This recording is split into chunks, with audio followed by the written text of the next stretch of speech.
જય માતાજી, જય શ્રી કૃષ્ણ। કેમ છો બધા યુટ્યુબ ફેમિલી મિત્રો? મજામાં ને? મજામાં જશો તો હું મારી ચેનલ લઈને આવી છું સુરતની અન્નપૂર્ણા કિચન, જેમાં તમારું હાર્દિક સ્વાગત છે। તો આજે હું તમને એવી રેસીપી બતાવવાની છું, આ બળબડતા ઉનાળામાં શરીરને ઠંડક આપે એવું સરસથી આજે દાડમનું જ્યુસ। તો ચાલો પહેલા આપણે જોઈ લઈએ। જો આપણે સરસથી ઉનાળામાં આપણે દાડમનું જ્યુસ બનાવવાનું છે, તો જો આપણે છે ને 3 દાડમ લઈ લીધા છે, જોઈ લે આ રીતે। તો હવે ચાલો હવે આપણે આને છે ને દાણા પહેલા કાઢી લઈએ। જો આપણે આ 3 દાડમના છો ને આ રીતના દાણા બધા કાઢી લેવાના છે। જો આપણે એટલા દાણા નીકળ્યા છે 3 દાડમના। હવે આગળની પ્રોસેસ આપણે ચાલુ કરશું। જો આપણે 3 દાડમના દાણા કાઢી લીધા છે, ત્યાર પછી આપણે ખાંડ લીધી છે, એ જોઈતા પૂરતી આપણે ઉમેરવાની છે। ત્યાર પછી આપણે બરફનો ઉપયોગ કરવાનો છે। જો આપણે આ રીતે સરસથી બરફને એકદમ ક્રશ કરી લીધો છે, તેને પણ આપણે ઉપયોગ કરવાનો છે આ રીતે।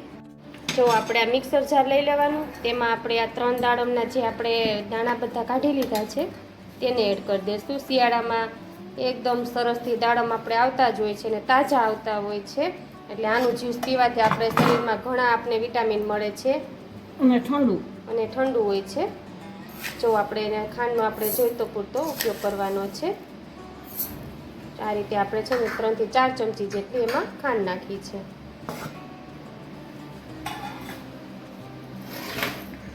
ત્યાર પછી આપણે હવે મિક્સર જાર બંધ કરી દેવાનું છે। આપણે એને એકદમ છે ને ખાંડ નાખીને ક્રશ કરી લીધું છે। ત્યાર પછી આપણે એમાં બરફ ઉમેરવાનો છે।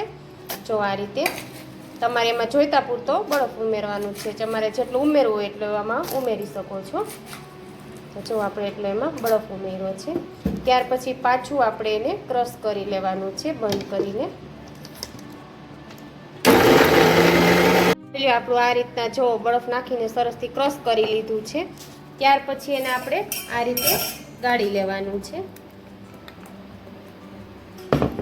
એટલે આપણા બધા એમાં મીન જોઈએ પણ ગળાઈ જાય।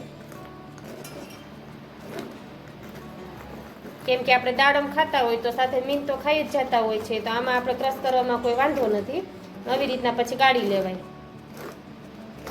જો 3 દાડમમાંથી કેટલું જ્યુસ બને છે અને સરસથી આપણા શરીરને ઠંડક આપે એવું આપણે ક્યાંય બહાર તડકામાંથી આવ્યા હોય અને ઝડપથી બની જાય। આપણે દાણા કાઢેલા હોય ને ફ્રીજમાં રાખી દીધા હોય ને ત્યાર પછી આપણે જો આ રીતના એમાં બધા બી છે ને નીકળી જાય છે, તો સરસથી આપણે એને ગાળી લીધું છે। જો આ રીતે જો આપણે બધા જ્યુસને આ રીતે ગાળી લઈએ।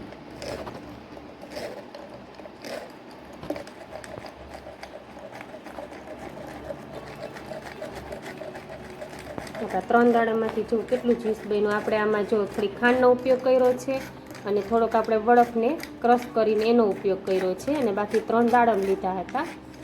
જો એમાંથી આપણે સરસથી આપણું આ જ્યુસ તૈયાર થઈ ગયું છે।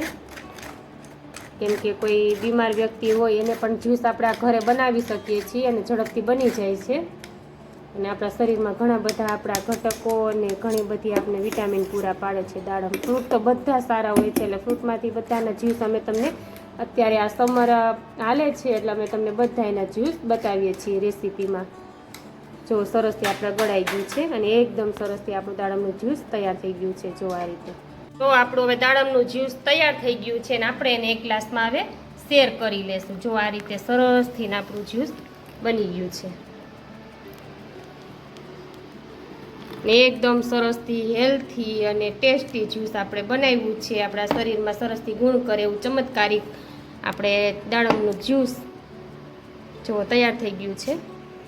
જો આપણું સરસથી આ દાડમનું જ્યુસ તૈયાર બની ગયું છે, જોઈ લો આપણે છે ને 3 દાડમમાંથી તો આપણે 3 ગ્લાસ થઈ જાય છે, અત્યારે આપણે તમને 2 ગ્લાસ શેર કરીએ છીએ। તો જોઈ લો આ રીતે સરસથી આપણે ઉનાળામાં શરીરને ઠંડક આપે એવું બનાવી લીધું છે। આપણે જે 3 દાડમ લીધા હતા ને એ એકદમ મોટા દાડમ હતા, એટલે એમાંથી 3 ગ્લાસ બન્યું ને આપણે આમાં છે ને બરફનો ઉપયોગ કરીએ ને તો આપણે જ્યુસ છે ને ભાવે, એ માટે થોડી ખાંડનો ઉપયોગ કર્યો છે એ માટે।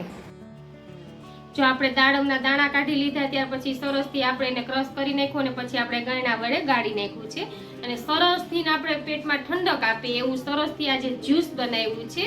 તો આ રીતે જો ફ્રૂટના જ્યુસ બધા આપણે ઉનાળામાં પીતા હોઈએ છીએ તો જો આપણે વિટામિન ઘણા મળતા હોય છે ફ્રૂટમાંથી.